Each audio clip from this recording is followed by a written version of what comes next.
পরম করুণাময় মহান আল্লাহ তাআলার নামে শুরু করছি, যিনি অত্যন্ত মেহেরবান। প্রিয় দর্শক, আজকের ভিডিওতে আমরা জানব বড় পীর আব্দুল কাদের জিলানী রহমাতুল্লাহি আলাইহির ছোটবেলার একটি কেরামতির গল্প, যেখানে পালকি থেকে একজন নতুন বউ গায়েব হয়ে গিয়েছিল, আবার নতুন বউ কিভাবে ফেরত এসেছিল। এই গল্পটি সম্পূর্ণরূপে বুঝতে ভিডিওটি শেষ পর্যন্ত দেখার অনুরোধ রইল। যখন আমাদের বড় পীর ছোট ছিলেন, তখন তার এক প্রতিবেশীর বিয়ে সম্পূর্ণ হচ্ছিল। তখন সেই প্রতিবেশীর বাড়ির বাচ্চারা তাকে সেই বিয়েতে নিয়ে যাওয়ার জন্য জোর করতে থাকে, কিন্তু তখন বড় পীরের দাদির শরীরের অবস্থা খুবই খারাপ ছিল। এই কারণে বড় পীর সে বাচ্চাদেরকে সরাসরি না করে দেন। তিনি বলেন, আমি আমার দাদিকে ছেড়ে এখন কোথাও যাব না।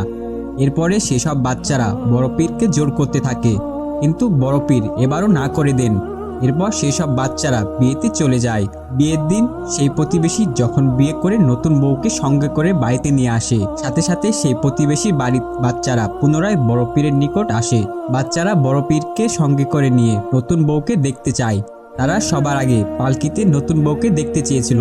যখনই বাচ্চারা পালকির নিকট পৌঁছায় নতুন বউকে দেখার জন্য, সেখানে বরের মা বাচ্চাদেরকে বললেন, তোমরা এখানে কি করছো? এখানে বাচ্চাদের কোনো কাজ নেই। সেই সময় বরের মা খুবই রেগেছিলেন এবং সেই বাচ্চাদের মাঝে আমাদের বড় পীরও ছিলেন। এরপরে বরের মা বড় পীর সহ বাচ্চাদেরকে সেইখান থেকে তাড়িয়ে দেন। এরপর বড় পীর সহ সমস্ত বাচ্চারা একসাথে বলে, আমরা নতুন বউকে দেখতে চাই। এবারও বরের মা আরও রেগে বলেন, এখানে কোনো নতুন বউ নেই, যাও এখান থেকে চলে যাও।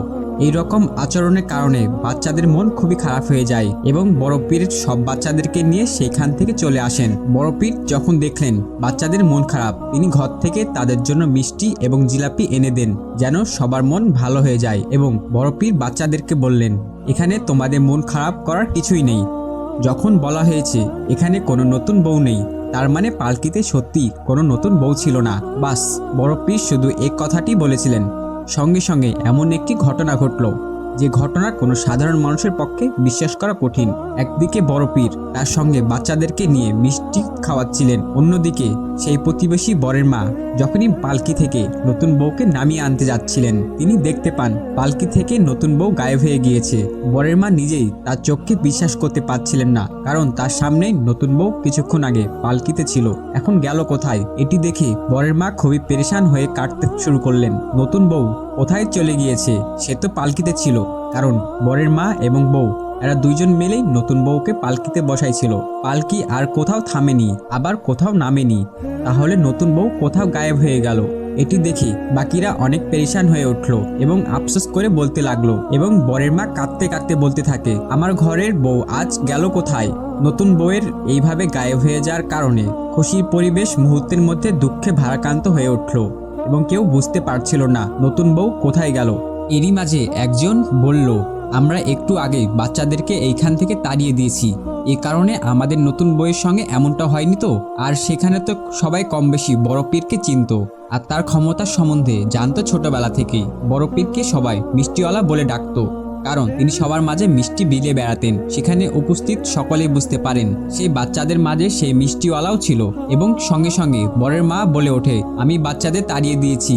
আমি ভেবেছিলাম বাচ্চাদেরকে এইখান থেকে তাড়িয়ে দিলে কি এমন হবে। ছোট অবস্থা থেকেই বড় পীরের জ্ঞান সম্বন্ধে সবাই জানতো এবং ছোটবেলা থেকেই বড় পীরের আমল আখলাক দেখে লোকেরা বুঝতে পারত তিনি ভবিষ্যতে একজন আল্লাহওয়ালা ওলি হবেন। তারপর বিয়ে বাড়ির সবাই পরামর্শ করে, চলো আমরা আব্দুল কাদেরের নিকট যাই, সে যদি কোনো সমাধান করতে পারে। এবং এই পরামর্শের পরেই বিয়ের বাড়ির সবাই বড় পীরকে খুঁজতে থাকে। কোথাও না পেয়ে তারা বড় পীরের বাড়িতে চলে আসে। বড় পীর তখন তার দাদির সেবায় ব্যস্ত ছিল। বড় পীরের দাদি এত লোকজন দেখে ভয় পেয়ে যান, কি এমন হয়েছে যে সমস্ত লোক আমাদের বাড়িতে জড়ো হয়েছে। এরপর তাদের প্রতিবেশী এবং বিয়ের বাড়ির লোকেরা সমস্ত কিছু খুলে বলেন এবং দাদিকে অনুরোধ করেন, আপনি আপনার নাতিকে বলুন সে যেন একটা উপায় বের করে, যাতে আমাদের ঘরের নতুন বউ আবার আমাদের মাঝে ফেরত আসে। সব কথা শুনে বড় পীরের দাদি বড় পীরকে বললেন, দেখতেই পাচ্ছ সব লোকেরা তোমার কাছে এসেছে, এখন তুমি একটা উপায় বের করো। এরপর বড় পীর বরের মাকে দেখিয়ে বললেন, উনি তো বলেছিলেন পালকিতে কোনো নতুন বউ নেই,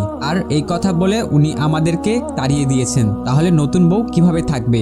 আর পালকিতে যদি নতুন বই ছিল, তাহলে উনি কেন আমাদেরকে মিথ্যা বলেছেন? এই কথা শুনে বরের মা খুবই লজ্জিত হয়ে যান এবং তিনি বলেন, বাবা আব্দুল কাদের, আমার অনেক বড় ভুল হয়েছে। আমি জানতাম না আমার একটি মিথ্যার কারণে এত বড় শাস্তি পেতে হবে। এরপর বড় পীর বললেন, আমি খুশি হয়েছি, কারণ আপনি আপনার ভুল বুঝতে পেরেছেন। এখন আপনি গ্রামের সব বাচ্চাদেরকে মিষ্টি মুখ করান। ইনশাআল্লাহ আপনার ঘরের নতুন বউ আবার আপনার কাছেই চলে আসবে। এই কথা শোনার সঙ্গে সঙ্গে বিয়ের বাড়ির সবাই গ্রামের সব বাচ্চাদের মধ্যে মিষ্টি বিতরণ করতে শুরু করে এবং বরের মা যখন পালকিতে যান তখন সেখানে তার ঘরের নতুন বউকে আবার দেখতে পান। নতুন বউকে দেখার পরে তিনি খুশিতে চিৎকার করে সবাইকে বলতে থাকেন, আমার ঘরের বউ আবার ফেরত এসেছে। এবং তিনি বলতে থাকেন, সত্যি আমাদের আব্দুল কাদের ঠিক বলেছিল, আমার ঘরের বউ আবার ফেরত এসেছে। প্রিয় দর্শক, এই গল্প থেকে আমরা একটা শিক্ষা পাই, আমাদেরকে কখনোই কোনো অবস্থাতে মিথ্যা কথা বলা উচিত নয়। মিথ্যাকে সর্বদা পরিহার করে চলতে হবে। সুপ্রিয় দর্শক মণ্ডলী, প্রতিদিন নতুন নতুন ভিডিও পেতে আমাদের চ্যানেলটি অবশ্যই সাবস্ক্রাইব করুন এবং পাশে থাকা বেল আইকনটি প্রেস করতে অবশ্যই ভুলবেন না। এবং সেই সাথে আপনার কোনো মতামত আমাদের জানাতে আমাদের ভিডিওতে অবশ্যই কমেন্ট করুন। আশা করি আপনারা সবাই ভালো থাকবেন এবং সুস্থ থাকবেন। আসসালামু আলাইকুম ওয়া রাহমাতুল্লাহ।